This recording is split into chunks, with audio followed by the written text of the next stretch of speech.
whistle, my two colleagues on the panel, my three colleagues on the panel.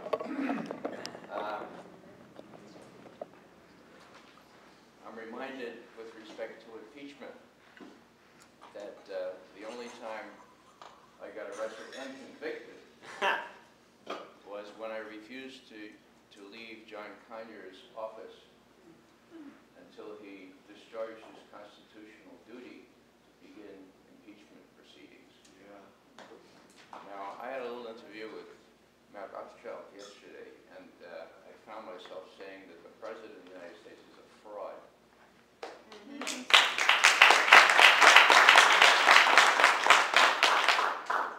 Well, so is John Conyers. What happens to a person after being one of the leaders of the committee that impeached, or almost impeached, Nixon? You get sort of comfortable in the accoutrements of power. You have fancy ties, and you think that you don't have to abide by the Constitution of the United States, and he should be impeached as well. And don't buy his stuff about what he's going to do now, because he never follows through and does it. He prepares nice little studies. He's got good people working for him. They love him, but he doesn't fulfill his constitutional duties, and that's big. I guess I probably should explain why I was convicted. There were 100 people, because there are lessons here about who you get arrested with and how you do it. It wasn't my first time, but there were about 100 of us wrapped up there and processed. And when they said, anybody want to go to court? McGovern raised his hand. Ah, this needs to be exposed, right? I looked around, all my colleagues, nah. Pay the $50, pay the $50. But I was going to go to court. So, long story short, I had an education that I wouldn't replace in a minute. I saw how the U.S. Superior Court treats real criminals, like people, homeless people who are caught drinking a beer in a bag on the street. Drinking in public, they put you in shackles, folks. They put you in shackles. How long does it take a marshal to unlock the shackles? 2 minutes. I timed it. I timed it 10 times. Those were the offenses. Driving with an expired license and that kind of stuff. Now the judge was pretty good. I mean, he was very sympathetic. He was kind. But the marshals, you let those marshals loose on these people, back down to jail after they plead whatever they're going to do. So that was a lesson in and of itself, and it was worth the whole experience. But then a couple months later, after I was arraigned, I went to trial. You know, the idea is to get people there, you know, to support you and all. I had a couple of people, but I think that was very important. But I really neat speech written, okay, about First Amendment rights, okay. And drew on my Virginian heritage. Well, 50 years in Virginia, that's okay. I'm a New Yorker, okay. Perhaps you can tell by my speech here. But, you know, I'm really proud, genuinely proud to be a Virginian, okay. I've learned lots about James Madison, George Mason. I mean, they live in my neighborhood. George Mason's father was drowned right in the Potomac, about 2 miles from where I live. Okay, and I learned more about these people, so I had this speech. And I said, you know, Constitution is important. The Bill of Rights is even more important. You know, James Madison, George Mason, my Virginian forefathers. You know that even though they worked on that Constitution, when it came to the end, James Madison said, I'm not going to sign it. I don't want anything to do with it. And Madison and Mason said, why not? He said, because it doesn't have a Bill of Rights. The judge looked down at me and said, Mr. McGovern, I think that was Mason that refused to sign it.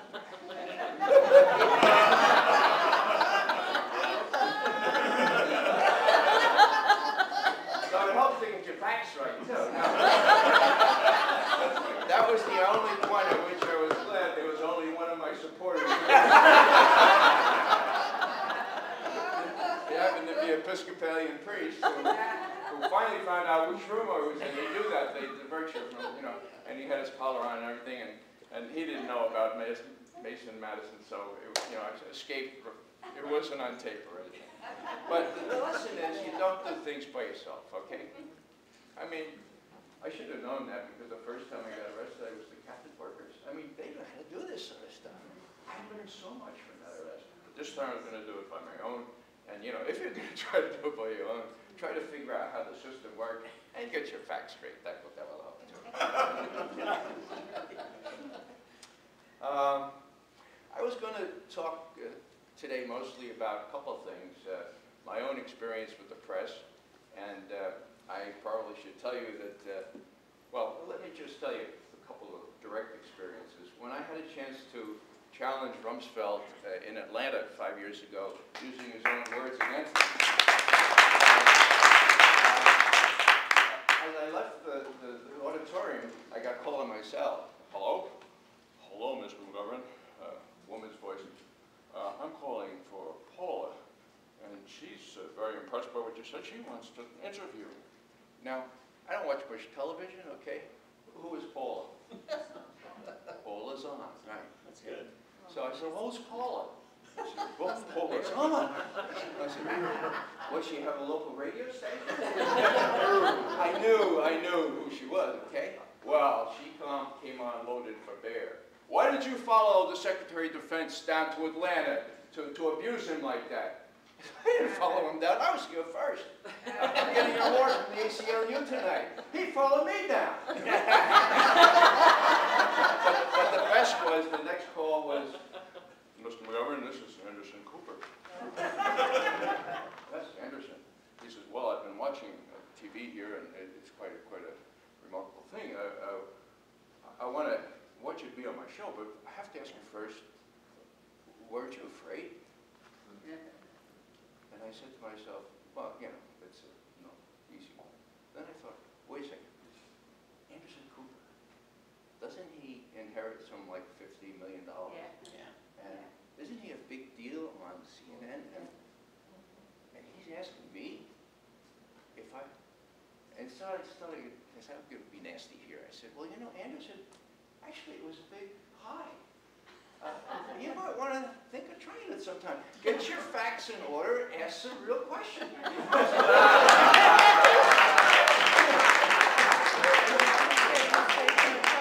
thank you very much. I guess I knocked off the transcript of that one.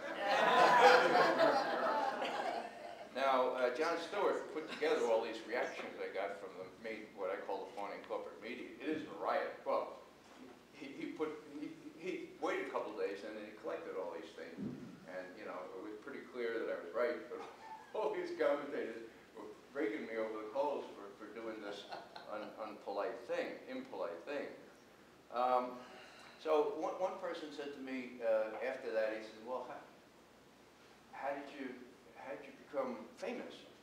And I said, well, number one, you know, I'm reminded of John Kennedy, my idol still, who was asked how he became famous at one point. He says, I couldn't help it. The Japanese shot out my boat from underneath me.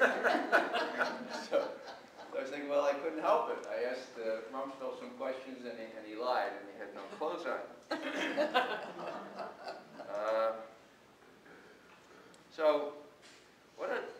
So that was really not what I was going to talk about, and I want to not run over my time here. What I was going to talk about is today's anniversary, which you'll all remember, exactly 9 years ago, the campaign for lies to justify a war against Iraq began officially with a major speech by Dick Cheney before the Veterans of Foreign Wars, where he said, nuclear weapons, chemical weapons, biological weapons, they're working on them, they're close to it, and don't think that UN inspectors, all they'll do is give you a false sense of security. We got to stop them. That was the opening shot. Okay. Now who was there to listen to that? General Zinni, Tony Zinni, Marine, 4-star, just back from being head of CENTCOM. He's sitting, he's getting an award. Okay, he retired a year before, and he's listening to this, and he says, "Huh? I wonder where Cheney got that." I'm still on contract. I had everything. I get everything to see. Where do you get that? Okay. Now, how do we know that about Zinni? 4 years later, he told us.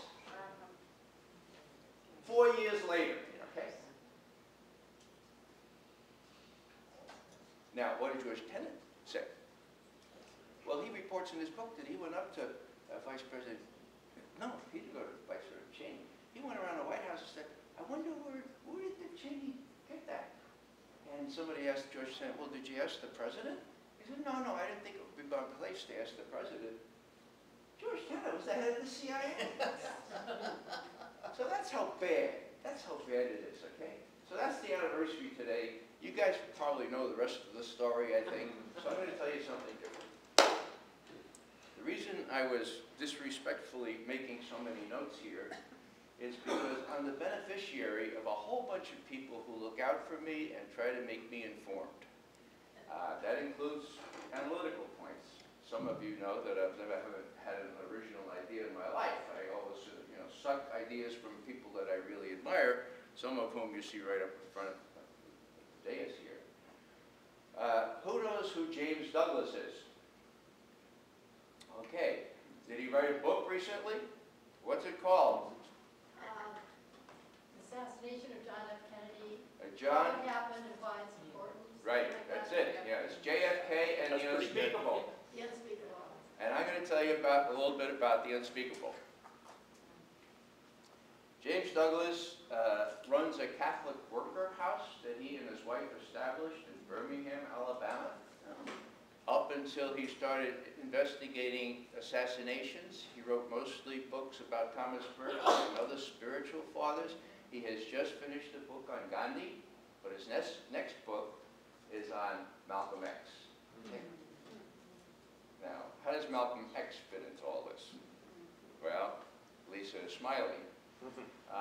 What we've seen in the New York Times here, written by these two AP reporters, is reminiscent very much of what happened to Malcolm X. You know why, folks? Because within the New York Police Department, there was a cell from the CIA and from the FBI, and they were following subversive people like Martin Luther King Jr. and Malcolm X, and in 1965 they killed him. They shot him. We know the guy who had the shotgun that made Malcolm fall back and hit his head. I was told that if the shotgun didn't kill him, the blow to the head did. The other ones were just pistol shots. It was the FBI and the NYPD and the CIA who did Malcolm X. We know it. There's a book out. The New York Times reviewed the book 1 month ago, and it reveals who this fellow is. One of them is in New York, in Newark now, is a big Politico. So what am I saying here? This all happened before, okay? And that's why we had the hearings by Frank Church, and that was fixed for a while until it started to be eroded, and then of course, as you know, finish the phrase for me, please, folks. After 9/11, everything changed, right? So, whereas before 9/11, Condoleezza Rice, 6 weeks before 9/11, said Saddam Hussein has no weapons of mass destruction. He's not even a threat to his immediate neighbors who have kept them from him. 9/11 happens, right? What happens? Weapons of mass destruction float down like manna from the heavens for a soft landing on a country who thinks they own the oil that we're entitled to, Iran. Okay? Give me a break. You don't get weapons of mass destruction in 6 weeks or even 8 weeks. Now, you would think that maybe the fawning corporate media would have said, well, gosh, Condoleezza Rice said this on July 29th, and now Cheney and the others are saying on September 15th, now they have them, So the whole thing is so corrupt that it's embarrassing. Now, the two fellows who wrote this, the AP fellows, Apuzzo and Goldman, they don't make the connections, okay? They don't make the connection with the bossy little CIA, FBI, NYPD, White House cell within the NYPD. But it was there, and that's what did Malcolm X in. Nobody denies this now. It's very much part of the, anybody who's interested, of course, you won't find it in the media. So why is it that no one, well, there's another little, who remembers who Tony Ulasowicz was? Ah, you do, who was he? He was a guy who was a cop who was involved with the Watergate payoff. Right, yeah, he was a NYPD tough cop, right? And he was involved in all this stuff, right? Yeah. And after Malcolm X was killed in '65, he hired himself on with Richard Nixon. He's written a book about it, Nixon's Private Eye, Tony Ulasowicz. So those of you who have a touch of gray in your hair who watched the hearings, the Watergate hearings, remember he was a big star. You know, he's a tough guy I'm from New York too. I could speak the language too, and he made a big impression. Okay, well, so this is, you know, he is sort of a microcosmic example of a person who can move very, very fluently between NYPD, the CIA, the FBI, and the White House, okay? You got that now in the NYPD, and I know the guy who was given the job to do it. His name is David Cohen. For a time, I was in a supervisory position, and he had to have some dealings with me, and man, this guy was, talk about sycophant. Since he thought I had some authority over him, or might be able to say something to his bosses about his work, he's working on the Japanese economy, okay? I mean, the guy was just so oozing, you know, that wonderful thing from My Fair Lady, oozing charm from every pore. He oiled his way across the floor. How dare you! You know? Well, that's the kind of guy who got promoted under Bobby Gates. Bobby Gates worked for me from 1970 to 1972. I know Bobby Gates, okay? These are the guys that get promoted into these positions. And I've since realized, because of my good friend Bob Perry, for whom I write on consortiumnews.com, his dogged pursuit of things like the October surprise, where I am very much convinced by the evidence that the Republicans, Bill Casey, George H.W. Bush, Bobby Gates, persuaded the Iranians not to release the hostages. Not to release the hostages until Ronald Reagan had won the election. It's clear as a bell, folks. That's what happened. So what am I saying? I'm saying that these are the guys that everyone has an interest in protecting, including the mainstream media, so-called, right? And so why was it that George Bush, after Bobby Gates lied through his teeth about Iran-Contra, after his deputy said, well, I told him all about it, but Bobby Gates couldn't remember, why was it that George H.W. Bush insisted that Bobby Gates become head of the CIA? And he did, even though 31 senators voted, unprecedented number of senators voted against the conflict. I mean, what do you suppose? Well, because Bobby Gates could be relied upon to do whatever George H.W. Bush wanted, and they could disguise this October surprise, which, you know, is the height of unconstitutionality fooling around with our elections. So it's all very incestuous, and I don't want to impinge any more on your time, but I will tell you this, and I'm going to have to go to my computer. I told you that it's been a terrific privilege, just by virtue of having begun to speak out over the last 10 years, that I have my own operations center. It's up there. It's called a Mac, okay?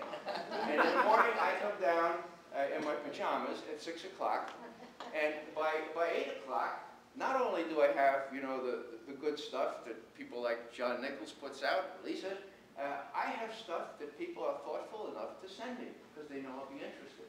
So it's just like having an operations center, like we had at the CIA, with a big grocery sort of thing, which they bring it by 6 times a day. And in those days, some of the younger of you won't realize this, but we actually had inboxes made. They were boxes. They were made out of wood. You know? Really. And they used to dump the stuff in 6 times a day. Well, now, you know, I'm up to date at 8 o'clock where I was at 4:30 at the CIA, and I get all kinds of people looking out for me, sending me stuff. And it's, you know, it's very uplifting, and I want to give you an example of that. I already give you one today. James Douglas, the reason I'm late, he called me about an hour before we went on here and told me, you know, you ought to look at the Malcolm X thing because it's exactly what happened to Malcolm X, what's happening now in the NYPD. David Cohen, the fellow I mentioned before, is one of the people that Bobby Gates let bubble to the top. The same people who were suborned into creating that fraudulent intelligence estimate on weapons of mass destruction in Iraq, okay? That's how you do it. I'm going to read this one little thing from my computer, if I get that, and then I'm going to stop. It's very, very brief. Thanks. It's a memorandum from the head of the CIA, John McCone, to the head of the Secret Service at the time, James Rowley. Subject: Central Intelligence Report on the assassination of John Kennedy. In response to the request made by your office on 24 February '64 for Lee Oswald's activities and assignments on behalf of this agency and the Federal Bureau of Investigation, there follows a narrative summary of the internal subversive activities of the Oswald subject. I recommend that unless the Commission makes a specific request for specific information on this stuff, that we withhold it from it. I won't read any more. It's terribly damaging. It confirms what James Douglas says in JFK and the Unspeakable, and the reason why the New York Times never reviews this book or never makes these connections is because then you get called what? A conspiracy theorist! And you're ruined, whether you're in academia or you're in journalism. Conspiracy theorists, you know, you can't abide conspiracy theorists. So that's I guess what I would appeal for you to kind of think about. The information is out there. We all know how to get the real information from the web, but nobody else does. That's the problem. There's a missing link between the information and Americans who are deprived of it. They're malnourished on information. Now we have the fifth estate, the ether, okay? And we got to figure out better ways to use that thing. Talk to your kids, talk to your grandchildren, as I do, you know. Learn how to, we got to do this better because we have the tools to do it with now, but I don't know exactly how you make it happen, but it's got to happen. Let me just close by saying what a privilege it's been to be on this panel and to be able to